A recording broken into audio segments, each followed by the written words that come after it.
All right, guys, it's time for the Next Level Guy Show, a men's interview, interest, and improvement-focused podcast featuring interviews with the greats from all industries to help you better your life. Each week, a new episode features an interview with one of the greats, covering all aspects of their story, from life hacks to tips and protocols that have allowed them to live life on the next level. We then highlight concrete action steps that you can use to improve your life. And now, your host, Ian Dawson Mackay.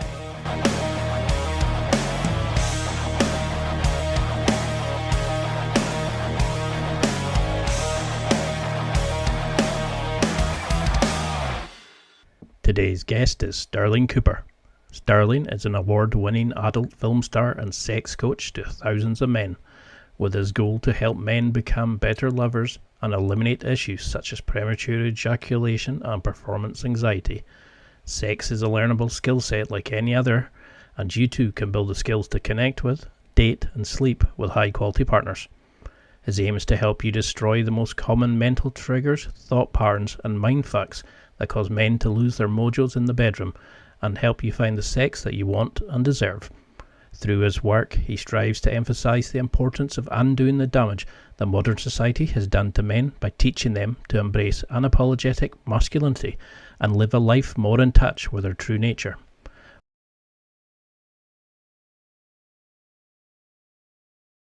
Well, thank you so much for coming on. I've been wanting to have you on for a while now.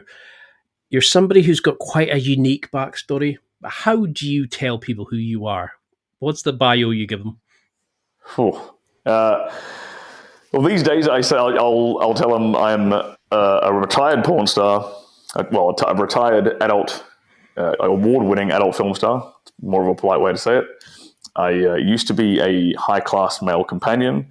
I also used to be in the swingers scene, and now I'm repenting my past sins. Right, I take that plethora of experience performing under high pressure scenarios, shall we say, in the bedroom, and I use that knowledge to help the average guy perform better in the bedroom and help him overcome all the problems guys can face in the bedroom, like erectile dysfunction, premature ejaculation, delayed ejaculation, performance anxiety, and help them to be better lovers and please their partner and live more fulfilling sex lives. Oh, I like it. So, I mean, sex is a learnable skill, but a lot of guys just assume that they're fucked if they can't do it, if they haven't got a big enough cock. It's excuses. But what was that turning point for you that you just thought, I want more from life. I just need to find who I am. And then you did all these amazing things from it. But what was that point that you thought, fuck this, I want more? I mean, I was actually running a business at the time. I was running a healthy food delivery business back in Australia, and I was like grinding away like 16-hour days every day for like a year or two, about 2 years, like non-stop grind before was able to get a little bit of a breathing room. And I was having a lot of conflicts with my business partner. We weren't really seeing eye to eye. We weren't really getting along. And I just sat down for a few days and I was like, why am I doing this? Like, why am I going through all this rigmarole, this hell? And I'm like, okay, well, let's be honest. Be totally honest with yourself. Like, what do you want? And I was like, okay, well, I'm working hard so I can make money. All right, well, why do I want money? And I'm like, if I'm totally honest, it's because I want to travel around the world having sex with beautiful women. I'm completely honest with myself. This is me this is me in my like mid to late 20s. And then finally I just said, well, I'll just cut out the middleman and I'll get paid to do that. And so I managed to find my way, into adult entertainment. And yeah, the rest is kind of history after that. I mean, so many guys do come into this because it's almost like it's an under the table thing. We're taught, okay, sex education for reproduction. There's no orgasms, kinks. There's none of the stuff that you find on your own. So, and if you don't get that kind of partner, you're screwed. So what kind of similarities do you see in the problems guys come to? Is it now that you can just literally know off the top of your head, they're going to have this because I can see that problem in them? there's a lot of patterns you start to recognize. Guys kind of come to me and they think their situation is really like unique. And at this stage, I've been teaching guys for like 3 years now, and it's really not that unique. Like the same, because the same underlying root causes of all these problems are the same, right? So, okay, like his circumstances might be slightly different, but the fundamental problem, the root cause, is still the same, right? So if we can and it's always a case of, he'll come to me with some sort of surface level information, and then I'll have to like dig a little bit deeper, a little bit deeper. And then we get down to like, okay, what are his lifestyle habits like? What are his, what's his diet like? What's his exercise like? What's his nutrition like? What's his sleep like? What's his stress levels like? What's his kind of like mentality in and out of the bedroom with this particular girl? Is he putting her on a pedestal, or is he not putting her on a pedestal? What's his self-esteem and self-confidence like in relation to the bedroom? And once if we find out all these things, then it's very, very easy to diagnose exactly what the problem is and then come up with a solution for a guy. So I think there's not really a problem that I've come across that I haven't been able to help with a guy, because they all, in at least my experience, they all tend to come from very, very similar causes. No, it's a great answer. I mean, because that's the thing, isn't it? If we have all these beliefs that our story is unique, that we're like such a hard done by little soldier and all these kind of things, and a lot of times it's like you're saying, it's mental triggers, it's the thought patterns that you can just go, no, here's the proof why this. I've done thousands of people who have showed, fixes and resolutions. You said, what is it? Masculinity becomes revived through bedroom mastery. Why does our kind of, as men, is that our polarity to be the lovers, to connect to people, to reproduce, all these sort of things? Why does our masculinity come through that?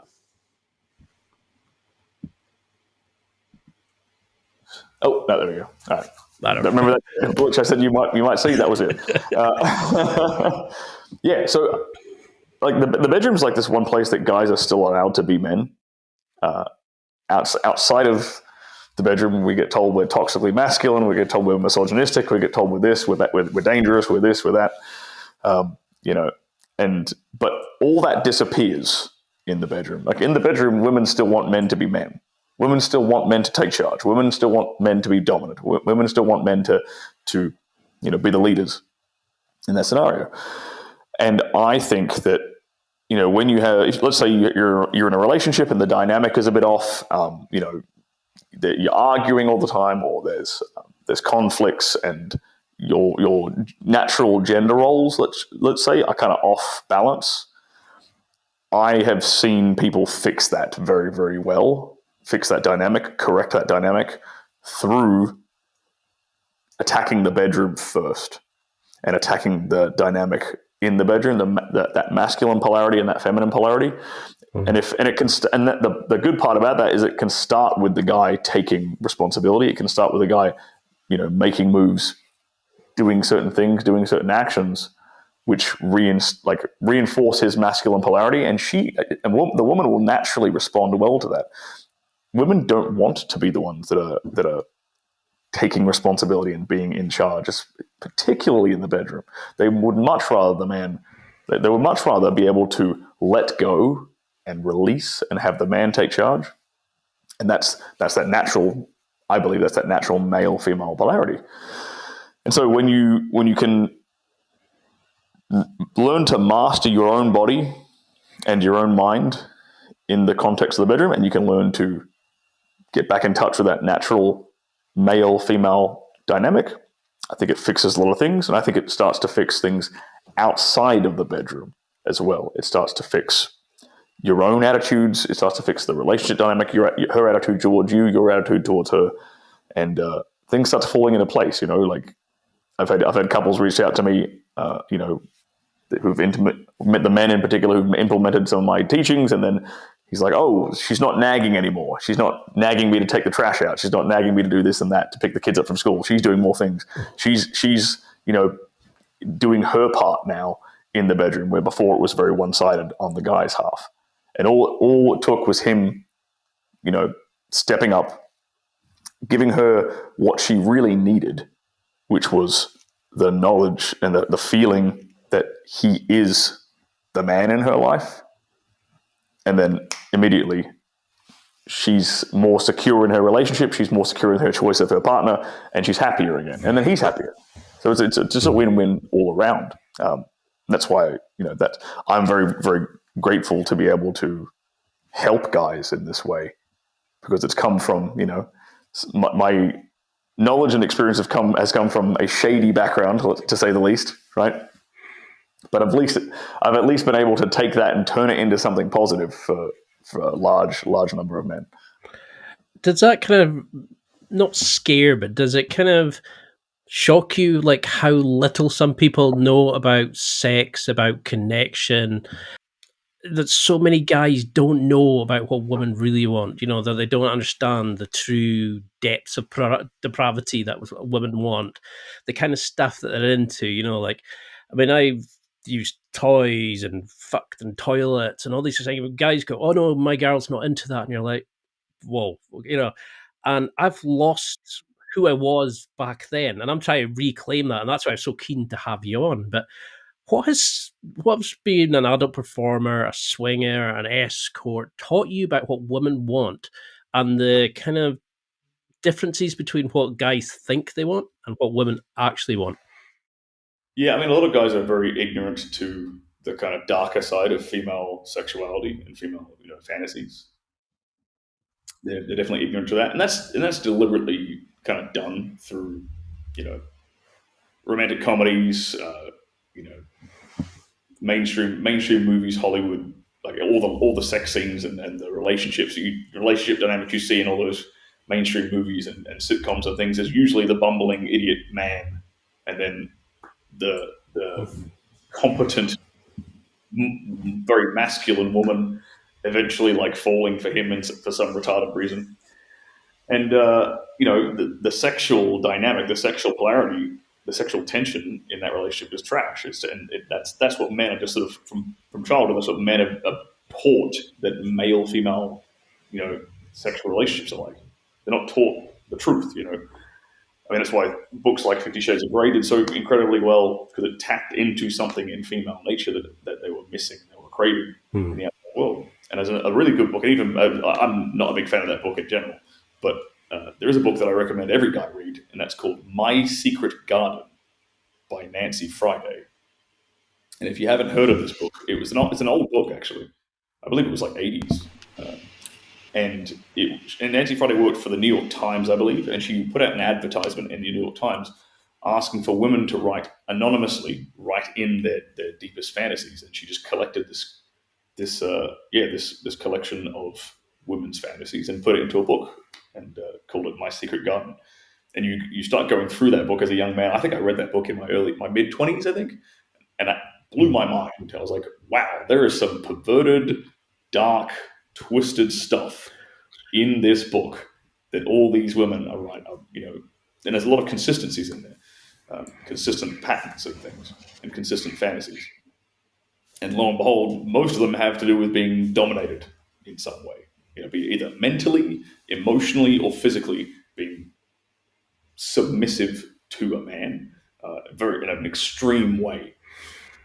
And so I think guys would do themselves a big favor to learn that side of female nature. I don't think it's due to I personally don't think it's due to our more degenerate society that we live in right now. I think this has kind of always been with us. I think it's just human nature. I think if you took away like MTV music videos, you took away Hollywood, you took away pornography, I think women would still have that desire in them. Maybe it wouldn't be manifested so extreme, but the desire for a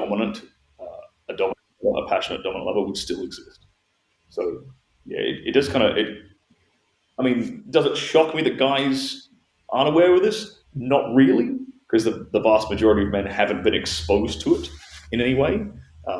They get told told one thing or shown one side of reality, and then the real stuff is happening over in the background, and they never get to see it. And that's just a case of most men not really, either not having access to, women who are a bit more forthcoming and open and honest with their sexual fantasies, or they've never been with a woman who's explored that in their own personal life. So, I mean, because that can be sometimes the greatest thing. And I can think of girlfriends where it was literally you open that kind of tap and she was like, let's try this, let's buy this, and let's buy that. And now when I think back, I'm like, how the hell did I manage that? Because I went on to this mission of creating this podcast. I was going to do the work and all that. And I became this chump who didn't go out. And I was thinking, how do you do this again? And I think a big thing is like, if you're great in bed, that's brilliant. You keep them around for a bit. But if you don't have your own mission, if you don't have your own values, if you don't see yourself as high value, do you think they go in hand? The guys have kind of lost, they've almost been taught to, you've got to ask for permission, you've got to be told what to do. How do we establish ourselves, love ourselves again, be high value men to build the attraction, but keep it and do our own thing? I mean, well, it literally starts with what you mentioned at the beginning. You got to have a purpose and a mission in life. You got to have something that's greater than yourself. You have to have something that's a challenge to pursue.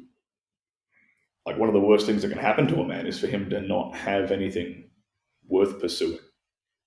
Some men have it all. Some men get it all in the early stage of their life, and then their life is shit after that. I mean, I'm sure lots of people can probably know personal stories of, guy, you might, the cliche, like jock who was, popular in high school, in America, like you said, of the football team or the basketball team, or in Australia, he's the footy club captain or the cricket captain. In England, maybe it's, or in Scotland, maybe he's the soccer, the actual football captain or whatever. And he sort of peaks in high school. He doesn't have anything else to chase. And then his time in the spotlight disappears, and he's not pursuing anything else. And those kind of men start to die on the inside very, very quickly. I think men need challenges, they need obstacles, they need adversity. Otherwise, our life becomes meaningless, really.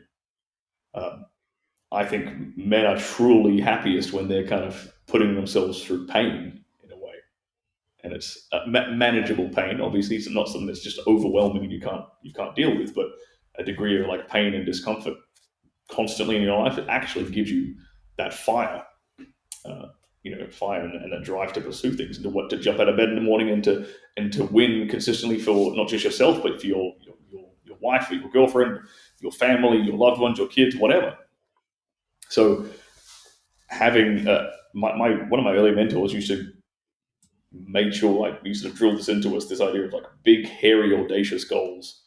Like, every goal you set should be so unrealistic that it seems almost impossible, because then at least you're going to be doing something ridiculous. At least then you're going to be doing something fun and exciting. At least then you're going to be, if you aim, what's that old saying? You aim for the stars and you'll land amongst the clouds or some crap like that. But the idea is, like, you aim really, really incredibly high, and then you're gonna at least do significantly better than the average person whose goals and aspirations tend to be very, very mediocre. So I think, the very basis, the very foundation of being that kind of guy who's going to be, let's say, high value, let's say, and is able to keep women around because he's just so interesting and he's so accomplished, is simply by setting higher goals and pushing yourself to achieve them, because it's going to round you out as a man in all aspects of your life. You're going to be able to handle stress better. You're going to be able to handle people better. You're going to be, ideally, you'll be better socialized. You'll have a greater skill set. You'll be able to make more money. Hopefully, you'll stay on top of your health and your fitness, and you'll make sure you fire on all cylinders. And then that's going to make you a well-rounded and attractive man. There's really no like one secret thing that's going to attract every single woman, because women are very, very good at discerning men's real character. They're very good at discerning fakers. They're very good at discerning if a guy is say, like, fronting, if a guy is making stuff up, right? And so if he's not who he authentically says he is, so that's why you have to become a well-rounded guy. You have to, if there's certain aspects of your life that you leave unanswered, if you don't pay attention to them, not only are other people, especially women, going to notice that, but you're going to feel that internally, and you're going to feel that sort of pain, that nagging in the back of your head constantly. If you If you're not working out, if you know you're not eating well, you know you're out of shape. That's going to sit in the back of your mind. You constantly be thinking about it. If you go down to the beach, you want to have a nice relaxing day down at the beach, but you don't want to take your shirt off because you feel like you're a fat piece of shit. It's like, damn it, like that's always going to be there. Or likewise, you're really really jacked, but you don't make any goddamn money. When it comes time to pay the rent, you're stressing out about that. It's like, oh god damn it, like I can go down to the beach and I can relax there, but I'm thinking about paying rent. Right? So being a man is not easy, man, because we've got to fire on all cylinders. But that's also like it's the double-edged sword because it makes life exciting. It makes things really really exciting. You can be whoever you want to be as a guy. You can really choose your own destiny, and it's like a choose your own adventure book from when we were kids. You get to pick whichever path you want to take, man. And I kind of like that personally.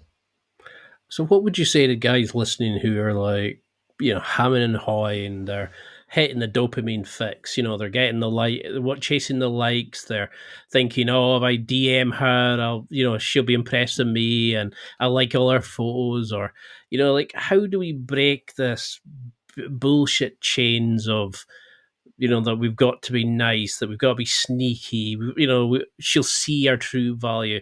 Like, how would you start changing habits now? Is it like just hardcore, no porn, get to the gym, eat healthy, sleep healthy? Like what advice would you start giving to people now to start making these changes? Because they can have a mission, but if they're not valued themselves, they're not going to do anything. How can we get past the self-improvement masturbation and actually start taking action? Yeah, good question. So I think it's best to focus on the thing that gives you the most pain, because some people, like some guys might not be in, they might be in okay shape, but their finances are really screwed over, right? And so there's two things there. I guess that one you want to focus on the area of your life that gives you the most pain. So every aspect, like all problems in our life come from either health, wealth, or relationships. Those are the three areas of our life, right? So your problems come from one of those. Okay, so figure out where your biggest pain point is currently, and then you need to start with small wins. People will set like really audacious. I know I just set big, hairy, audacious goals, but people will try to do everything at once. Like they'll try to fix their diet and hit the gym 5 days a week and start a new business and talk to every woman they see on the street and start like a different relationship every couple of days. Like they'll try to do too many things simultaneously, and they'll burn themselves out and not be able to focus on one thing and achieve enough to win, to get a little win. So find where your biggest pain point is, and then find a way to get a small but easy win to start building momentum. And you focus and you focus and focus on slightly bigger goals, slightly bigger wins, until you've actually got yourself some momentum, and this problem part of your life is now starting to get fixed. Because that self-esteem component is very, very important. If you're down in the slums, you're not feeling very, very, not feeling high self-esteem, you're not feeling very confident about yourself. Well, the easiest way to do that the easiest way to improve that is to get some small wins and get some small wins in an area that was causing negative self-esteem and negative self-image in the first place. So yeah, that would be my advice to the average guy. Find the biggest pain point and start with a very, very small win that you can then get momentum on. No, it's cracking advice. I mean, because that's a lot of guys is I'm going to change my entire life, and then the next day they sleep in until about 9 o'clock and go, well, I'll just give up. I mean, so say we were starting to eat right, we're getting back in shape. I mean, for me, I put on a pile of weight when I stopped doing jiu-jitsu, when I had digestive issues, and then that knocked on my sleep, and then I was eating crap. And before I knew it, I was like, completely had lost who I was. So for me, for example, it's where do I go to meet people? Where do I get, to go back into this? Because I'm starting to improve all this aspects. So for guys listening, what's the best way to go meet people? Is it the tried and tested bars, clubs, restaurants? I mean, I always say about meet up groups, social events, these sort of things. Where do you get your clients to start going out to meet these people before they can start building attraction and giving them the best sex of their life? Yeah, I mean, you got to figure out what kind of women you want in the first place.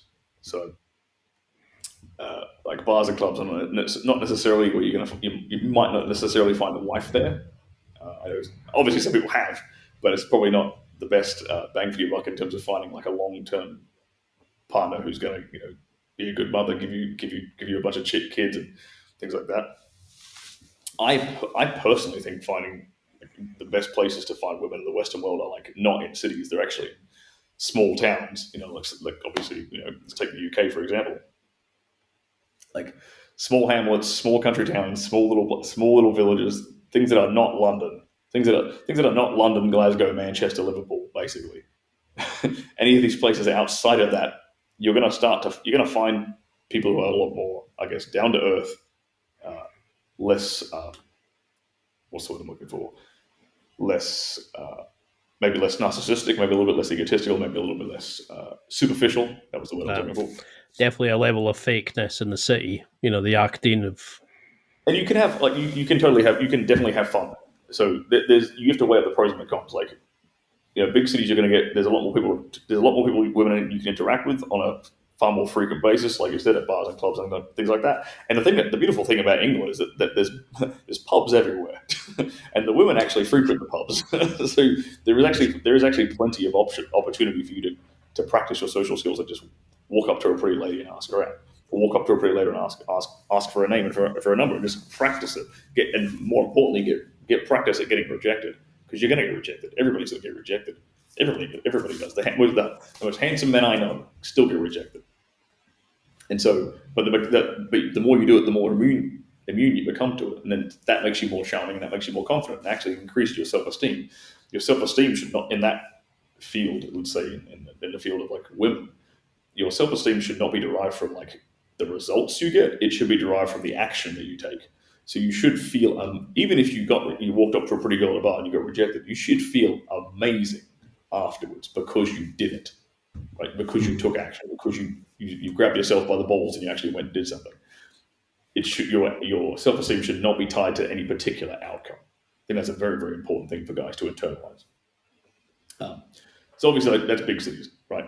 But then where do you find all the good girls that aren't in the big cities if you want to look for someone who's a bit more long term? Okay, again, depends what kind of girl you're into. Are you into like a nerdy girl who maybe goes to like plays board games or Magic the Gathering or like computer games on the weekend? Or are you into a girl who likes to read books? Does she hang out in the library? Or are you into a girl who actually looks after her physique and her appearance? Maybe she's at the nail salon. Maybe she's at the hairdresser. Maybe she's at a beach. Maybe she's off walking through a park. You have to. It's kind of exactly the same as sales in a way, like sales and marketing, right? When you're selling a product, you want to know who the target demographic is. Like, okay, if for example with my products, right, my target demographic is men between the ages of 25 and 35 who are interested in relationships, dating, improving, or have some kind of problem in the bedroom. That's basically my target demographic. So if you're looking for a particular type of woman, then the first step is to find out what you're actually into. Like, do you have, because that will give you standards for a start, and it'll allow you to vet women a lot better too for like long-term relationships. Okay, so have a criteria. List a criteria of the kind of woman you're even after. What are her interests? What are her hobbies? What's her age? Where is she from? Things like this, and then you can actually start practically dialing in where those women actually are, and then keep practicing. I love that way of looking at it. It's like you should be proud of that you did it rather than the result of it, and because so many guys, they beat themselves up because she said no. It's like, well, there's 7 billion women on the planet or whatever it is. Like, there's another one there. I used to do the one-itis. So I can't think about the time I wasted going back to it, and I'm probably now still have bullshit that I'm stuck on. I mean, I used to use, I don't know if you know, Real Social Dynamics. It used to be the pickup company. Yeah. One of their, I think it was Ozzy, the instructor, he had this thing called Physical Game, where you would grab their hand and spin them round and pull them up to the bar. And, it wasn't like anything creepy, but it was, you broke the unwritten rules of it. And then they talked about vocal tonality and all these sorts of things. And, it got a bit creepy with the routines and stuff that they used to do. But how do you find that guys can be building that attraction? Like getting them, because I think you say, what was it? Getting them wet between the legs. How do we what kills and builds attractions, like from getting them to sleep with you that night to wanting to come home with you. How do we be men again without being the Me Too men, the creepy bastards, Yeah, I think that there's something guys are actually worried about is that whole Me Too stuff. The average guy is very, very paranoid about that. I think a bit overly paranoid about it, honestly, because most of us are not minor celebrities. We don't have a reputation to actually destroy in the first place. Mm. So what are the kind of things that will help guys become across as a lot more attractive? I personally think. I mean, you did mention a couple of things there already, like vocal tonality, being able to speak calmly and rhythmically pace your speech, pause, be not rushing through your words, because that's something we tend. Basically, everything I'm going to say right now is really just displaying like calm, relaxed, confident energy versus like nervous and anxious and intimidated kind of energy. So think about the way that a guy would talk if he was very, very nervous. His throat's going to tighten up. His pitch is going to increase. He's going to try to rush his words out versus a guy who's a lot more calm and relaxed and confident. When he's talking to a lady, he's going to be, I mean, we'll get onto eye contact in a second, but he's going to be looking at her dead in the eye. And he's going to be talking very calmly, projecting, enunciating, not in a rush to deliver his point. And that, like, these are all this is what's called like sub communication, right? This is the communication that's not done with words. It's our body language, but it conveys our sense of self. It conveys our self-esteem. It conveys our current emotional state at that time that we're talking to that person. And these are things that women pick up on. Like two men can say the exact same thing. They can say the exact same line to a woman, and one will succeed and one will fail. And that's all down to their body language and their tonality and the way they present themselves, right? So speaking calmly and relaxed is very, very important. Having calm, relaxed body language, being open, being not being closed off and fidgeting and touching your face and touching yourself constantly, but being open and relaxed. These all again these are body language cues that demonstrate that you're a calm, confident individual. Eye contact, I personally think, is extremely important. I think a lot of guys don't do eye contact. They don't focus on eye contact enough. They're either too creepy with their eye contact, where they're just glaring at somebody, and never looking away, never breaking it, or they're too timid and they never look at a woman in the eyes. Women, there's a fine kind of balance there, and that obviously comes through experience. But if you're able to look a woman dead in the eyes while you're talking to her, or, and even more importantly, maintain eye contact with her when she's talking to you, it's incredibly powerful. And if you do it correctly, you can feel the sexual tension between you and a woman building up without you could be talking about the weather, and you're not touching each other. But if that eye contact is there and it's intense, then you can start to feel that sexual tension build. And that's what I talked about. That's what I'm referring to when I'm saying, getting them wet between the legs. And then on top of that, something that I personally really like to use is like incidental physical contact when I'm talking with a woman. If we're sitting down, at dinner, or if we're sitting down next to each other on a couch or something in a bar or wherever we might be, if my leg is suddenly just resting up against her leg, if there's some kind of, or our butts are touching, or like my arms around her, or something like this, if there's some kind of incidental physical contact going on at all, like constantly, while we're just conversing, that takes the interaction from like platonic to sexual, like instantly. And you will feel it as the guy. You'll notice it, because she sure as hell will notice it. That's another big thing to understand, is like whatever kind of emotional state that you feel, she is going to feel as well, and she's going to pick up on. So if you're nervous and anxious and intimidated, she's going to feel nervous and anxious and intimidated around you. She's not going to feel safe around you. If you're calm, the ideal state of mind is like calm arousal. Like you're turned on by her, you're into her, you're attracted to her. You're not afraid to express that, but you're also very, very calm in the way that you are expressing it. You're not out of control. You're in control of that arousal. You're not letting her kind of like a puppy just running around like at its owner's behest.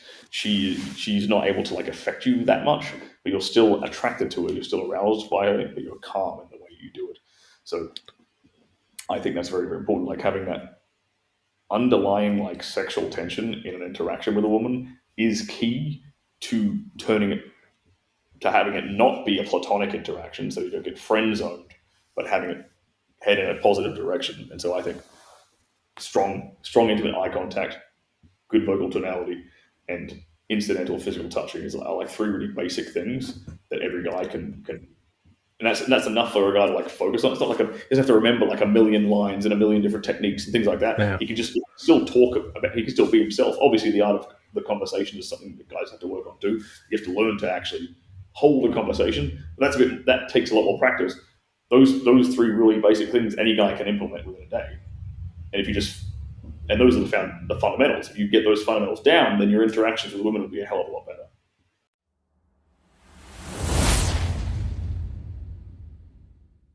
It's time for a quick break. There are millions of potential products to buy, so how do you know which ones are worth your hard-earned money? Simple. You go to nextlevelguy.com/affiliates and explore those that will transform and improve your life. You'll find deals, listener exclusives, and special offers with some great companies. Recommendations are 100% honest and only on items Ian has tried or believes in. The companies showcased will make you a better man in all areas of your life. Simply go to nextlevelguy.com/affiliates and level up.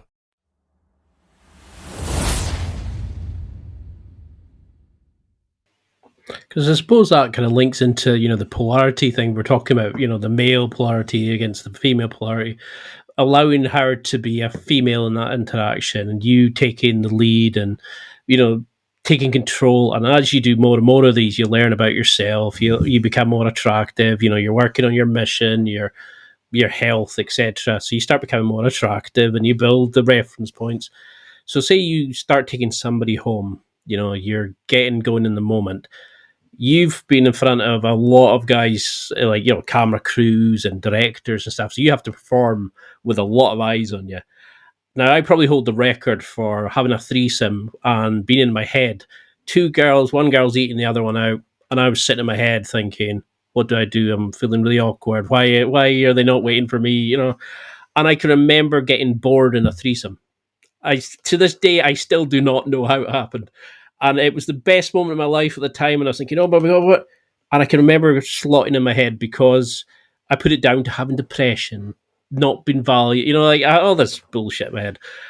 How do we switch out of that? Get in the moment, because nowadays I don't need that to think about it. But for guys who struggle, they're worrying about ejaculating too soon or not getting it up or whatever it is. How do we switch out of that, get in the moment and just enjoy that connection with partners, animals, whatever the fuck it is? Definitely not animals. But basically, it's how we talk to ourselves. It's that the self-talk we give ourselves when, not just when we're with a partner in an intimate situation, but also when we're by ourselves. A lot of guys will have very, very negative self-talk. They'll have very negative impressions of themselves. They'll have very negative opinions of themselves, and that will manifest itself into these symptoms, right? Like premature ejaculation or erectile dysfunction, right? And let's take that hypothetical example of like you're in a threesome and then you're starting to get anxious or nervous or whatever, right? Well, to me that sounds like a guy who has low self-esteem. He's starting to think he's wondering if he even deserves this, right? Well, definitely at the time, yeah. Right. Okay. So I'm already hitting the nail on the head. But so how do we fix that? How do we take that pressure off myself? Or one, it starts by having a stronger self-esteem. It starts by and you fundamentally get stronger self-esteem. You improve your self-esteem by working on yourself and by understanding that. Again, this ties back into what I said about like talking to women, right? It's not the outcome, it's the process. You have to drive your self-esteem by taking actions in your day-to-day life that improve your life. So even if you didn't, let's say you didn't even go to the gym today, let's say you just went for a 10-minute walk. That's better than doing absolutely nothing, right? At least you did something positive for your life. Let's say your diet wasn't perfect, but breakfast was really on point. Okay, great. It wasn't 10 out of 10, but at least I did some action. So that's personally the way I derive my self-esteem is like, am I doing the things I need to do every day? In my business, in my health, in my relationships, am I doing them to help build up my self-esteem? And over the course of a lifetime, that eventually manifests as like unwavering confidence in yourself, because you know you are worthy of love, you know you're worthy of female attention because you've worked on yourself, because you're someone who values themselves, you're someone who holds themselves to a high standard, you're someone who takes consistent action. So it's all positive. Those are things that really compound on each other to create good positive self-esteem. Now, the other thing that can happen with the guys is that they put too much pressure on themselves because they feel like they need to perform or meet a certain standard in the bedroom, and this tends to lead to like performance anxiety, right? And premature ejaculation too. Actually, those two tend to be very, very intimately linked, and they're linked because it's the idea of like the guy is putting pressure on himself to perform to a certain standard. The various forms of thoughts that are going on in this guy's head are like, oh, if I don't do well, she won't like me. If I don't do well, she won't see me again. If I don't do well, then I won't have sex again for another 6 months. I'll be back in a dry spell. If she'll laugh at me if I come too early. And there's a classic like saying, if I tell you not to think of an elephant, the first thing that pops into your head is typically going to be an elephant. No. So if your mind is constantly obsessed with these kinds of thoughts of, oh, if this bad outcome happens, then these things are gonna that she's gonna think this or that's gonna happen or this is gonna happen. Well, you're already off to a bad start. So you have to really take to be more in the moment and to take that pressure off yourself. You have to master the art of just letting go, and it's like performing without performing. It's like you are fundamentally going to be a better lover and be more passionate and be more in the moment and be more expressive and enjoy it, and your partner's going to enjoy it more if you truly do not give a shit. That's kind of where you end up getting to. Like the guys who, and then once you get into that kind of more of a positive feedback loop of not giving a shit, and then your performance improves, well, then you start to tap into your sexual ego in a way, and you derive more confidence from the fact that you're performing well now, right? And that leads to a more positive upward spiral where anytime you're interacting with a woman, you fundamentally know that you can rock her socks off. You fundamentally know you can rock her world because you've done it before, because you have that sexual confidence. But it starts with fixing this the pressure that we put on ourselves and really giving up. You really fundamentally have to give yourself permission to fail. That's what it really is. Like, because you're just resisting, right? If you're worried so much about your performance, if you're worried so much about failing and all these bad things that can happen, you're really just resisting a hypothetical example or a hypothetical situation. So, okay, instead of resisting, what if instead of resisting that, you just said it's okay if that happened? What if you just allowed it to happen? And what you'll find is if you allow it to happen, it's probably not even going to happen. If you allow yourself to have a bad performance, just give yourself this one time off. Just say, you know what? I don't care if I bust a nut in 30 seconds. You know what? I don't care if I don't get an erection right now. If you you allow yourself to truly feel that, allow yourself to truly just mark up like this one is going in the L column. And that's okay. Be okay with that. You would be surprised how well you will actually perform and how much that will take away that pressure and start to teach your brain how to actually operate in the bedroom better. I mean, that's probably helped so many guys listening, because I don't mind talking about it, because to me it was like a learning experience. When I look back now, it was like two different versions of me. I had the version that was in my head, but then when I got into the moment, it was some of the freakiest sex I'd had at the time. And now when I look at the back, I'm like, we used to do it in pub toilets, on car bonnets. We used to use toys, and like the girls would always be open to trying new things. They would then think about what they wanted to do, and then it's like that two dynamics, and I like that way of it's like your sexual ego, it's that confidence, and to this, even now, I cringe when I think about it. But I also look back at it as one of the best experiences of my life because it was two people I adored at the time, but also it was probably a bad thing because I ended up having feelings for one while I was kind of dating the other one. Yeah, but that's another story.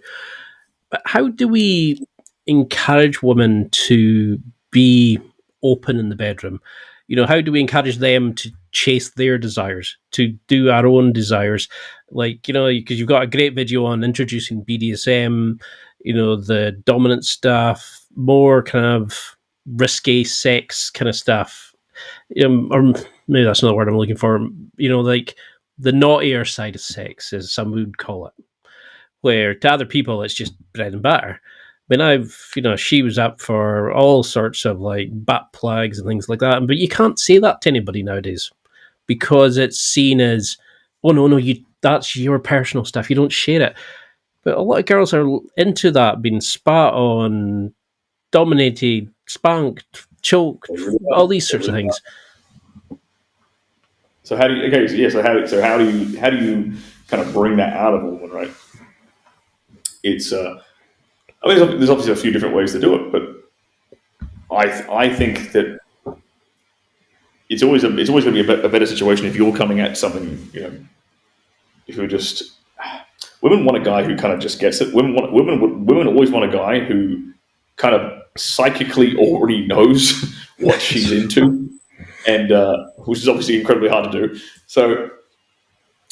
But you start to recognize patterns over time, and you start to recognize like, oh, okay, this girl's probably into like having her hair pulled. This girl seems to be into spanking. This girl seems to be into like this or that, a little bit more rough, a little bit more of this, a little bit more of that.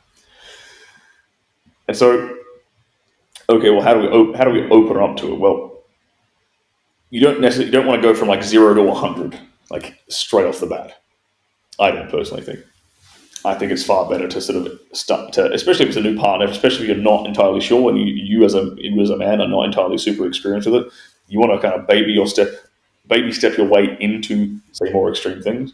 And let's take, for example, like using butt plugs or whatever, right?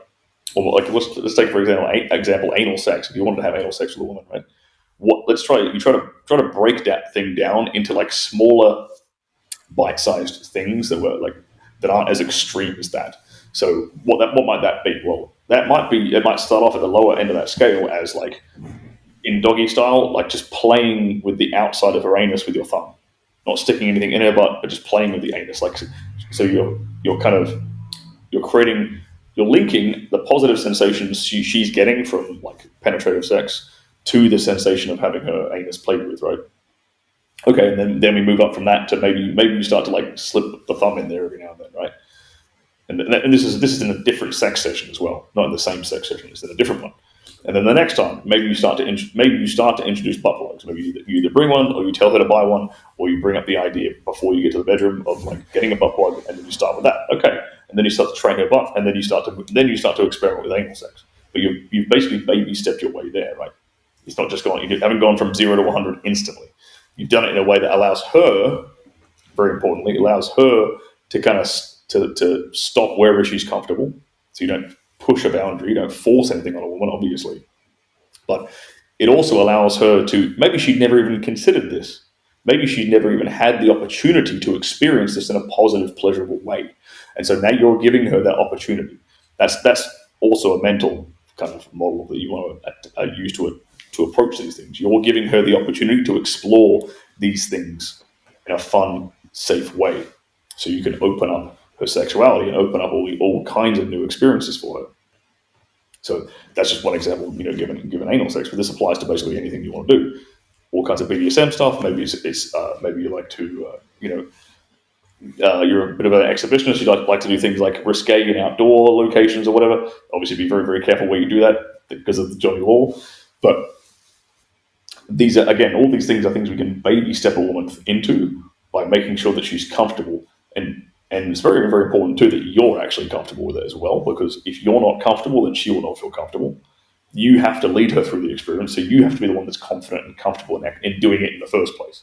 So, yeah, that's a couple of things I'll say. I'll say in regards to like opening up her sexuality like that. Obviously, and then obviously you can definitely talk about this sort of stuff. I'm not saying you can't talk about it, but I think women tend to have a far more enjoyable, pleasurable experience when the man feels like he's naturally leading her through a new experience, rather than saying, "Hey, babe, would you like to try out this or that?" Because sometimes she might not even know because she's never experienced it. Like I said before, if she's never done it before, she never even considered it. Well, maybe she doesn't know. So you want to sort of baby step into it and dabble in it, so she can see if she's actually into it or not. No, it's a fantastic answer because I've had very similar, like, oh, I don't know if I'm into that. We chatted about it. She wanted to try other things. And then it was a thumb in. Then it was, and before you know it, she's pulling out the lube and saying, I want to try it. And I was thinking, that's fantastic because you're not pressurizing. You're letting them explore. And it's quite sad that we have to go through the rigma of, I'm a good girl, I don't do anything. And then as soon as you're in the bedroom, you get to know them. They want to do really debauched stuff. And you're like, why can't we just come out and say, I want to do this? Are you into that? All right, cool. Like, oh, I want to come back and have 3 of your friends watching or whatever it is. And we have to play to societal rules. We have to pretend to be this image and then we don't always get our needs met. So you think how many people are unhappy in marriages and stuff. It's really sad when I think about it. But you said there's a lot of people with very, very boring, dull sex lives because of that exact reason. I mean, you said, what was it? You get laid 10% more when you adopt the mindset that sex is a reward for her, not for you. So how would we use that then going forward? How can we, because we're working on our missions, we're getting into shape, we're going to the bar, we're using the 3 techniques you talked about earlier. But how do we take that, we're killing the dopamine chasing that we've been doing with social media, etc. But how do we use that mindset to then start killing it? Yeah, so I personally like this mentality in the bedroom of, sex is a reward for her, not for you. I mean, think about it. Just think about it practically. Who's doing most of the work in the bedroom anyway? The guy's doing most of the athletic work. Oh yeah. I can tell you this for certain because every time I've met a female porn star and she's done, let's say she's done like lesbian strap-on scenes with another woman, ask them every time. They're just like, "Damn, that was a lot of work." I'm like, "Yeah, that's what we have to do all the time." Oh, yeah. So even women will admit that the guys do all the work. So okay, you're doing all the work. All right, women are typically a lot harder to please. Like women, that's the kind of like the colloquial, known thing that takes women a lot longer to orgasm than it takes men. Okay, women are a lot more. It's like a Rubik's cube. You got to kind of like figure out her exact combination to get her where she needs to get to. So there's more. Not only it's more physically demanding, it's more like more time involvement. So there's all these like. If you didn't agree with that kind of like frame of mind, anyway, I'm here. I'm trying to convince you of it objectively, right? Even if you don't need to be convinced objectively, adopting the mindset that sex is a reward for her, not for you, it creates the correct dynamic in the relationship. Because a woman wants to be with a guy that she finds sexy. A woman wants to be with a guy that she wants to please. A woman wants to be with a guy that she can like look up to. A woman wants to be with a guy that she can beg for sex in a way.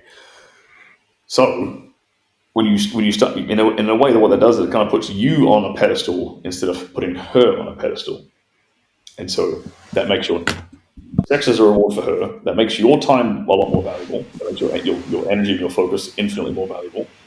I think that corrects the dynamic in the relationship that you have with a woman. And that allows you to then approach the bedroom in a far more confident manner and approach the bedroom in a far more dominant manner. I personally am a big fan of like teasing a woman, and this all kind of ties into like daddy dom BDSM type stuff. But yeah, I'm a big fan of making a woman beg for it. I'm a big fan of making a woman like teasing her, making her be patient, and not giving her what she wants like immediately.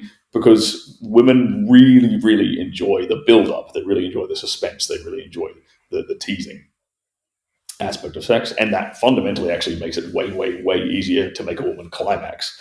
The more you can sort of lay and build up that sexual tension over time in your interaction, that's going to make the orgasm infinitely, infinitely easier for you as a guy than if you just try to, kind of jump in there a million miles an hour and go to pound town like instantly. Yes, some women will totally enjoy that, and yes, that's very, very appropriate for like quickies down like an alleyway or something like that. So there's a time and a place for everything. But yeah, using sex as like a reward, and again, when it comes to a relationship, it's also a way for you to reward her if she's doing good things in her life for you. If she's behaving well, if she's helping you, and maybe she's helping you out around the house, maybe she's helping you in your business, maybe she's doing something nice for you, maybe she cooked you a nice meal, whatever it is.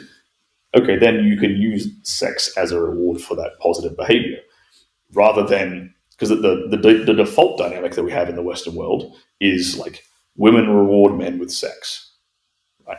And that's what you see in all sitcoms, all rom-coms. Is that dynamic? Is the dynamic of, if he's a good little boy, eventually she'll just drip feed him a little bit of sex here and there to placate him, to keep him doing things for her.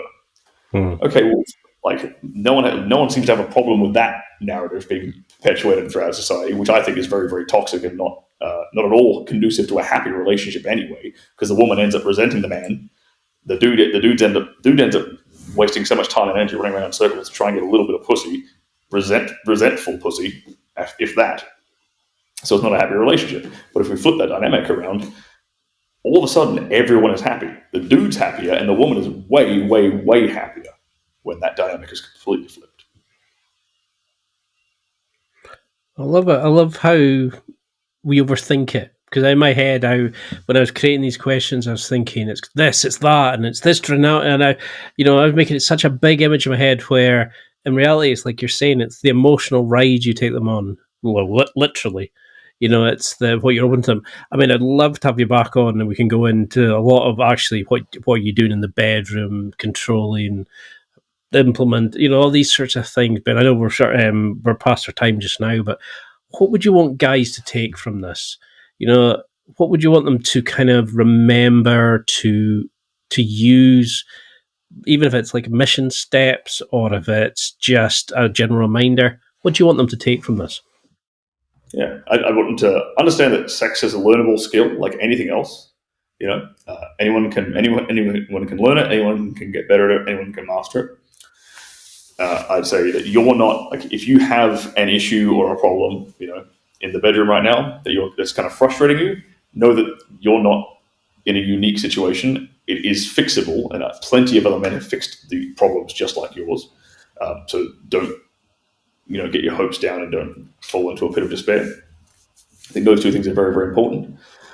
And and third, I'd say, make sure that that's sex is a very important aspect of your life, but it's one aspect. So make sure that you are taking care of all these other aspects of your life at the same time, because they all compound on top of one another. When your health's on point, you're definitely going to be way better in the bedroom, right? When your finances and your career is doing well, if you balance your life properly, then you're going to feel better, more self-esteem. You're going to feel more confidence, and that again will translate into every other area of your life. So, yeah, I think paying attention and trying to make sure that all health, wealth, and relationships, all three areas of your life, you are in some way, shape, or form working towards those and deriving your self-esteem not necessarily from like being outcome dependent with your self-esteem, but being tying your self-esteem to the daily actions that you take is a very, very healthy way of building your self-esteem and building your confidence as a man, in my opinion. I love it. I think we're just touching the surface. So, if you're up for it, I would love to go in some deeper, darker hole. Sounded wrong.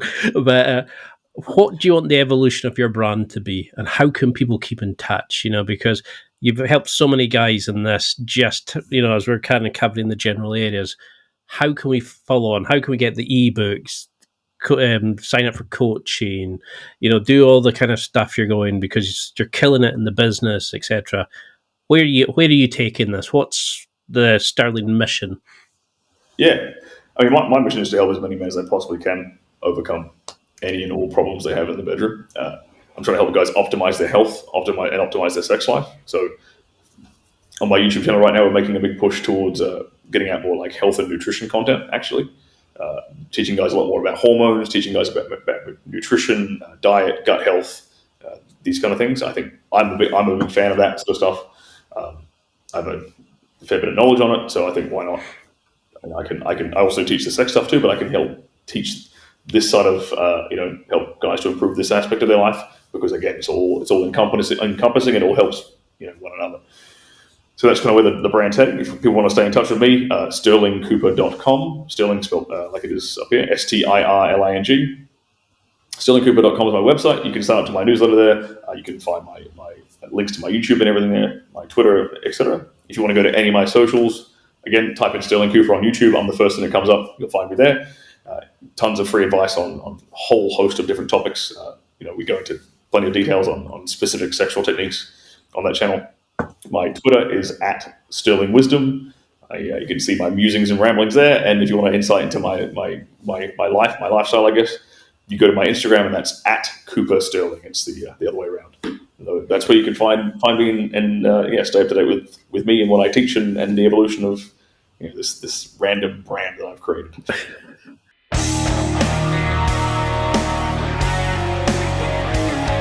Well, that's it for another week, and thank you for listening.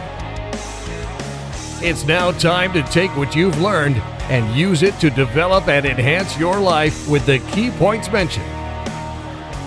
Listen, try it, embrace it, use it, and crush it. Now's your time to hit that next level in your life. If you liked this episode, then please leave a comment on the show notes or a review of the show on your podcast platform. Everything helps evolve the show. Until next week, keep seeking the next level in your life.